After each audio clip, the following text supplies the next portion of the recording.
काल रात्री झालेल्या भारत विरुद्ध ऑस्ट्रेलिया या सुपर 8च्या सामन्यामध्ये भारताने ऑस्ट्रेलियाचा पराभव केला आणि या ऑस्ट्रेलियाच्या पराभवामुळे अफगाणिस्तान आणि बांगलादेश या दोन्ही संघांना T20 वर्ल्ड कपच्या सेमीफायनलमध्ये जाण्याची संधी निर्माण झाली आणि त्याच्यामुळे अफगाणिस्तान विरुद्ध बांगलादेश हा सुपर 8 मधील शेवटचा सामना रंगतदार होणार याची कल्पना होती आणि झालाही. आज झालेल्या रंगतदार सामन्यामध्ये बांगलादेशला 9 चेंडूंवरती 9 धावा आवश्यक असताना अफगाणिस्तानच्या नवीन उल हकने 2 चेंडूंवर 2 विकेट घेत बांगलादेशला ऑल आउट केलं आणि अफगाणिस्तानने बांगलादेशचा पराभव करत सेमीफायनलमध्ये धडक मारली. तर मित्रांनो, चला जाणून घेऊया या व्हिडिओच्या माध्यमातून या रंगतदार सामन्याची रंगतदार कहाणी.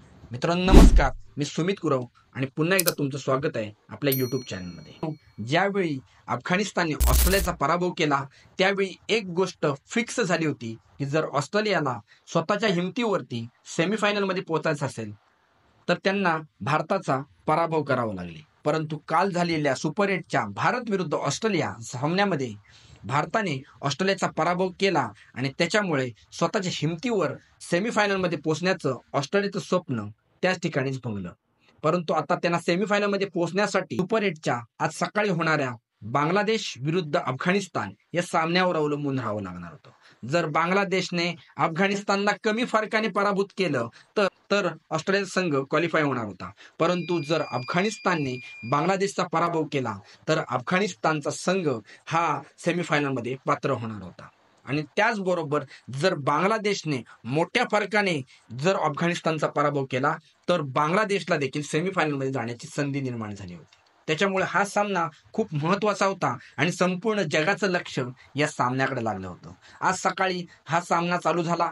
अफगाणिस्तानचा कर्णधार राशिद खान याने प्रथम टॉस जिंकून फलंदाजीचा निर्णय घेतला. परंतु फलंदाजी करत असताना त्यांना बांगलादेश समोर मोठं आव्हान उभारता आलं नाही.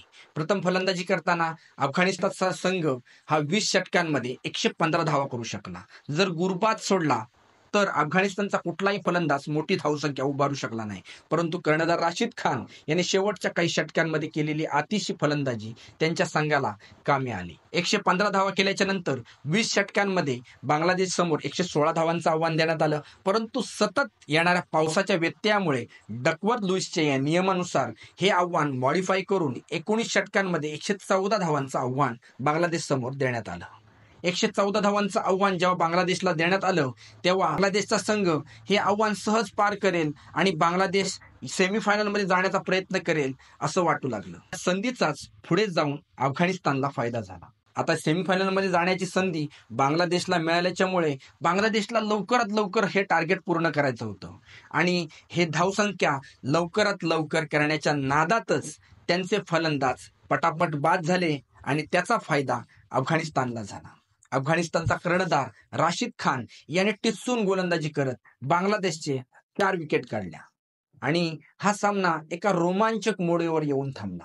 आता सामना अशा ठिकाणी येऊन पोहोचला होता की बांगलादेशला जिंकण्यासाठी 9 चेंडूंमध्ये 9 धावा आवश्यक होत्या आणि त्यांच्या 8 विकेट्स गेल्या होत्या. इकडे अफगाणिस्तानला हा सामना जिंकण्यासाठी त्यांना ह्या 9 धावा डिफेंड करायच्या होत्या किंवा राहिलेले दोन्ही फलंदाज बाद करायचे होते. आणि अशात हे 18वं षटक टाकत होता नवीन उल हक याने 4थ्या चेंडूवरती तास्किन अहमद याला त्रिफळाचीत केलं आणि हे आव्हान अजून बांगलादेशसाठी कठीण झालं. आता समीकरण होतं 8 चेंडू आणि 9 धावा आणि अफगाणिस्तानला हवी होती फक्त 1 विकेट. पुढच्या चेंडूवरती नवीन उल हक याने टाकलेला चेंडू बांगलादेशचा फलंदाज मुस्तफिजुर रहमान याच्या पॅडवर लागला आणि जसा चेंडू पॅडवर लागला तसा नवीन उल हक हा पायचीचं अपील करत धावत सुटला. जणू त्याला कन्फर्म माहित होतं की आपल्याला विकेट 100% मिळाले आणि तो त्याचा कॉन्फिडन्स खरा ठरला आणि अंपायरने बोट वर करत फलंदाज बाद असल्याची निशाणी केली आणि संपूर्ण मैदानावरती जल्लोष झाला.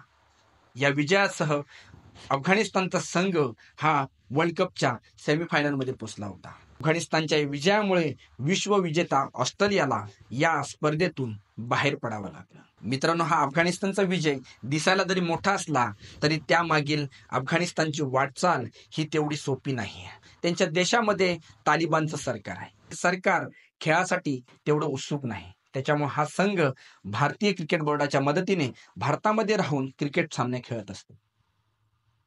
त्यांच्या या विजयामध्ये भारतीय क्रिकेट बोर्डाचं देखील खूप मोठं योगदान आहे.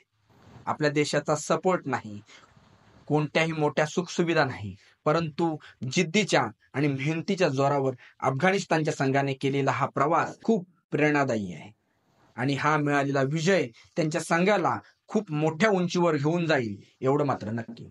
मित्रांनो, सेमीफायनलमध्ये अफगाणिस्तानचा सामना हा साऊथ आफ्रिकेविरुद्ध होणार आहे. साऊथ आफ्रिकेच्या संघाला मोठ्या मोठ्या सामन्यांमध्ये चोकर्स या नावानं ओळखलं जातं, कारण हा संघ मोठमोठ्या वर्ल्ड कपच्या किंवा मोठमोठ्या टुर्नामेंटच्या सेमीफायनल आणि फायनलमध्ये जाऊन पराभूत होतो आणि त्याच्यामुळे अफगाणिस्तानला आता साऊथ आफ्रिकेविरुद्ध जिंकण्याची मोठी संधी निर्माण झाली. जर अफगाणिस्तान हा सेमीफायनल जिंकला आणि वर्ल्ड कपच्या फायनलमध्ये पोहोचला तर ती त्यांच्यासाठी खूप मोठी उपलब्धी असेल. बाकी मित्रांनो, अफगाणिस्तानच्या या विजयाबद्दल तुमचं काय मत आहे हे आम्हाला कमेंट करून नक्की कळवा आणि हा व्हिडिओ आवडला असेल तर व्हिडिओला नक्की लाईक करा, शेअर करा आणि आमच्या चॅनलवर नवीन असाल तर चॅनलला सबस्क्राईब जरूर करा. धन्यवाद.